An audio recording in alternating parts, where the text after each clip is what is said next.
Hello दोस्तों, आपका स्वागत है मेरे चैनल पे। आज हम बात करेंगे पहलगाम अटैक के बारे में और इसके कारण को जानने की कोशिश करेंगे कि आखिर ये क्यों हुआ। 22 अप्रैल दोपहर 2:30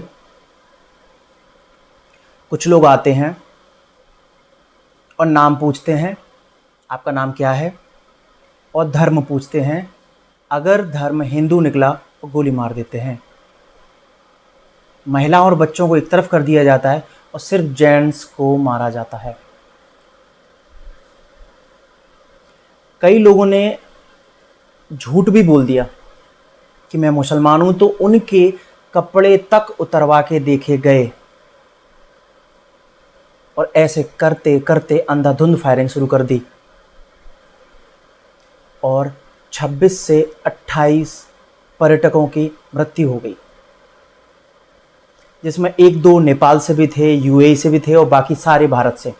कर्नाटक, गुजरात, राजस्थान, बिहार, पश्चिम बंगाल, मध्य प्रदेश, महाराष्ट्र, हर जगह से। जिसमें से एक व्यक्ति जम्मू कश्मीर से भी था, मुसलमान था और वहां पर टूरिस्ट गाइड था। इन लोगों को बचाने के चक्कर में उसकी जान चली गई, नहीं तो वो सेफ था, उसको छोड़ दिया जाता।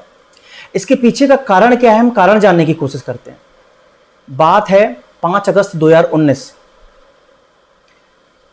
आर्टिकल 370 हटाया जाता है और हटाने के बाद जम्मू कश्मीर में सिक्योरिटी बढ़ जाती है और आर्मी और ज़्यादा तैनात हो जाती है और भारत के लोगों की वहाँ पर गतिविधियाँ बढ़ जाती हैं। लोग वहाँ पर और ज़्यादा घूमने जाने लगते हैं और वहाँ पर ज़मीन खरीदने के अधिकार उनको मिल जाते हैं। वहाँ पर भारतीय झंडा लहराने लगता है। लोगों को वहाँ पर थोड़ा सा पहले की तुलना में अपनापन फील होने लगता है और no doubt, point to be noted, वहाँ पर पहले से ज़्यादा सिक्योरिटीज़ बढ़ गई। अब भारत के अलग अलग, चाहे वो इंडस्ट्रियल समिट हो, कुछ भी हो, जम्मू कश्मीर में भी होने लगी।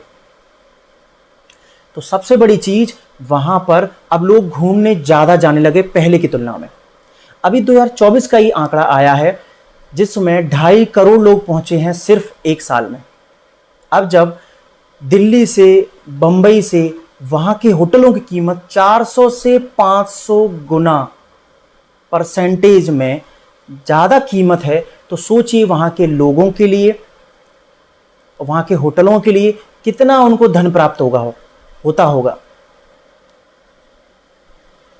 सबसे बड़ी चीज है कि 2019 से लेकर 25 तक, इन 5-6 सालों में जो भी घटनाएं घटी हैं, वहां पर कुछ जो पहले वाला जो उग्रवाद था, पहले जैसा जो आतंकवाद था, वो बहुत कम हुआ है। पहले पत्थर फेंकने की घटनाएं बहुत होती थी, आजकल अब वहां पर ऐसी घटनाएं बहुत कम देखने को मिलती हैं और आई थिंक शायद ना के बराबर है।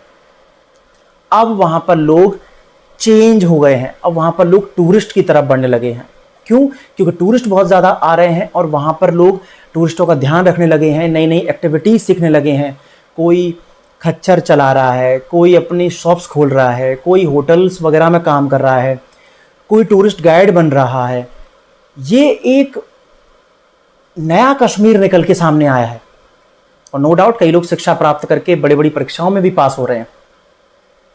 इससे क्या हुआ कि वहां पर लोग जो अभी तक भूखे मर रहे थे, भूखमरी बहुत ज़्यादा थी और उनका पैसों से पाकिस्तान भरण पोषण कर रहा था। पत्थर फेंकने के लिए 500 रुपए, 2 पत्थर मार दो 1000 रुपए, और भारत द्वारा कुछ अनुदान दिया जाता था, उससे काम चल रहा था। लेकिन खुद की आमदनी के साधन बहुत कम थे, तो आमदनी का साधन सिर्फ एक बचता था, वो था पाकिस्तान द्वारा वित्त पोषण करना। उसके तहत वहां पर घटनाएं बहुत ज़्यादा घटित होती थी, पत्थरों वाली, दंगों वाली, जो भी मान लो। लेकिन पिछले 5-6 सालों में ये घटनाएं अब कम हो गई हैं। क्यों? क्योंकि पाकिस्तान द्वारा जो पैसा दिया जाता था उसकी कमर तोड़ दी गई है, सिक्योरिटी एजेंसीज बढ़ी हैं और लोग वहां पर अब टूरिस्ट का ध्यान रखने के लिए डाइवर्ट हो गए हैं। तो पिछले 5 सालों में जितना वहां पर टूरिस्ट का सिस्टम फला है, फूला है, बड़ा है, उतना पहले कभी नहीं हुआ। तो पहलगाम अटैक का सबसे बड़ा कारण टूरिस्ट बढ़ना, टूरिज्म बढ़ना। नहीं तो ज़्यादातर ऐसे हमले होते हैं तो आर्मी के जवानों पर होते हैं, बीएसएफ के जवानों पर होते हैं, लेकिन टूरिस्ट पर ही क्यों किया गया? इसीलिए किया गया कि अगर टूरिस्ट नहीं आएंगे, टूरिस्ट को डराया धमकाया जाएगा या इनको मारा जाएगा, तो जम्मू कश्मीर फिर से खाली होगा। और अगर खाली होगा तो वहां के लोग फिर से भुखमरी से मरेंगे, फिर से उनके पास पैसों का कोई साधन नहीं होगा। और अगर साधन नहीं होगा तो पाकिस्तान फिर से कोशिश करेगा कि उनको पैसा उपलब्ध करवाया जाए और फिर से पहले जैसी घटनाएं करवाई जाएं। इस चीज पर भारत सरकार को ध्यान देना होगा, हम लोगों को भी ध्यान देना होगा। अभी जिस हिसाब से ये घटना जो घटित हुई है उसमें वहां पे लोग सब वापस आ गए हैं, क्योंकि नो डाउट डर वाला माहौल है और हर किसी को जिंदगी अपनी प्यारी है। पूरी एयरलाइंस की बुकिंग्स कैंसिल हो गई, होटल कैंसिल हो गए, जबकि वहां पे होटल में जो लोग हैं वो फ्री में भी बुकिंग्स देने को तैयार है। इस समय वहां के कश्मीर के लोग इस समय बहुत रो रहे हैं, परेशान हो रहे हैं कि यही हमारे सीजन था टूरिस्ट लोगों का, यही 4-5 महीने थे जिसमें हम अच्छा खासा पैसा कमा सकते थे और सर्दियों में अपना पेट पाल सकते थे। वो बहुत बड़ा मौका इस अटैक ने छीन लिया।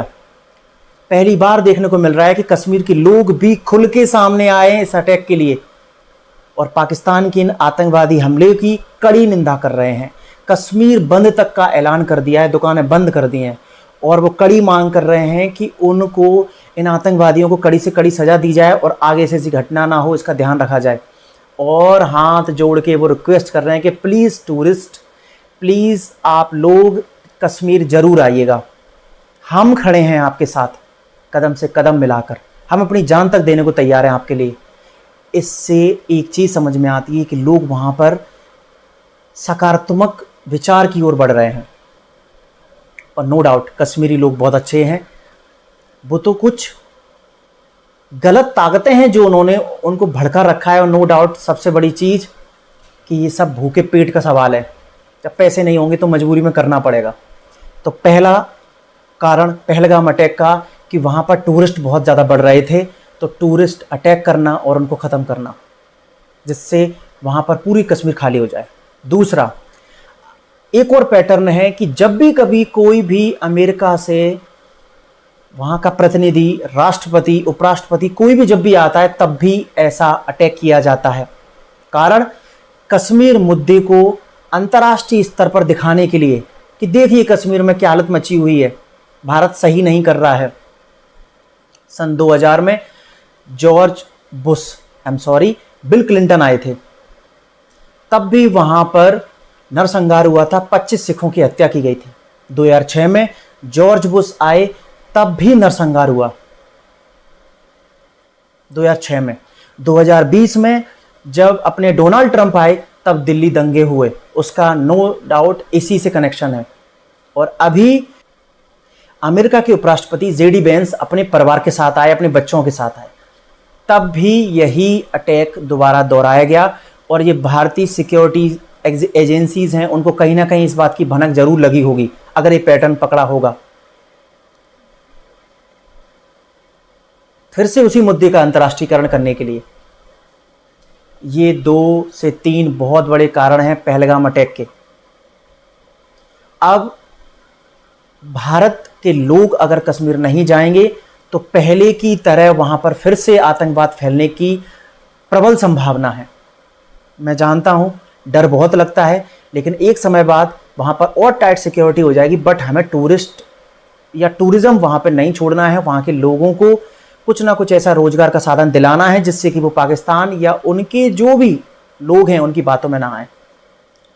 दूसरा एक और कारण है कि इस समय पाकिस्तान में खुद दिवालियेपन से और अपने आंतरिक संघर्ष जो उसके चल रहे हैं, गृह युद्ध जैसी चीजें चल रही हैं, उनसे खुद वो जूझ रहा है। इससे वहां के खुद के ही लोग वहां की सरकार से ही नाराज हैं। अब जो ये घटना घटी है, इस घटने में भारत पर जो आरोप मढ़ेगा वो अब तो वहां के जो लोग हैं उनको इस्लाम के नाम पर इकट्ठा करने का पाकिस्तान पर ये अच्छा मौका है। इसलिए भी ये अटैक का एक उसको फायदा मिलेगा। ये कुछ मुख्य कारण थे पहलगाम अटैक के। जिसके लिए अभी तक आर्मी वहाँ पर सर्च कर रही है। वो पता नहीं कहाँ छुपे हुए हैं, अभी तक नहीं मिले हुए हैं, बट जल्द ही वो सर्च ऑपरेशन वहाँ पर बहुत फास्ट कर दिए गए हैं और जल्द ही वो मिलेंगे और उनका समाप्त होना तय है। और भारत ने इसके लिए कड़े कदम भी उठाए हैं। 48 घंटों के अंदर पाकिस्तानी नागरिकों को यहाँ से जाने के लिए कहा गया है, जो कि चले भी गए हैं। और सिंधु जल समझौता जो कि 1960 में हुआ था, सिंधु नदी का पानी रोक दिया गया है, कैसे भी करके उनकी कमर तोड़ी जाए। और अंतर्राष्ट्रीय स्तर पर चाहे वो इजराइल हो, चाहे वो अमेरिका हो, चाहे वो ब्रिटेन हो, इवन चाइना तक ने भी, रशिया हो इवन, इन सब लोगों ने इसकी कड़ी निंदा करी है और कहा है कि हम भारत के साथ आतंकवाद में कदम से कदम मिलाकर खड़े हुए हैं। कश्मीर इतना सुंदर जगह है, पूरे विश्व की इतनी सुंदर जगह है, लेकिन इस आतंकवाद के चक्कर में ना उसको इतना नर्क की तरह ट्रीट किया जा रहा है इस समय। ना तो वहाँ के लोग चैन से जी पा रहे हैं, आए दिन वहाँ पर हमारी आर्मी की, बीएसएफ के कोई ना कोई जवान शहीद हो जाते हैं और हमारी कोई बहन, बेटियाँ, माएँ वगैरह कोई ना कोई विधवाएं हो जाती हैं। ये बहुत दुख होता है, बड़ा दुख होता है। तो पहलगाम अटैक का हम पूरे भारतवासियों को बड़ा दुख है और ऐसा नहीं होना चाहिए। एक नेवी के अफसर की बात कही जा रही है, उनकी 16 अप्रैल को ही शादी हुई थी और 22 अप्रैल को तो ये घटना घट गई। क्या बीतेगी उनकी वाइफ पर। मैं भारत सरकार से और कश्मीर के लोगों से और भारत के लोगों से भी ये कहना चाहता हूँ कि हमें आतंकवाद का कतई साथ नहीं देना है, उसका कड़ा प्रतिरोध करना है। बड़ी मुश्किल से 5-6 सालों में धीरे धीरे करके कश्मीर से जो एक अलग प्रकार का उग्रवाद था वो ख़त्म हो पाया है और अब उसको दोबारा नहीं होने देना है, चौकन्ना रहना ही पड़ेगा। Thank you so much.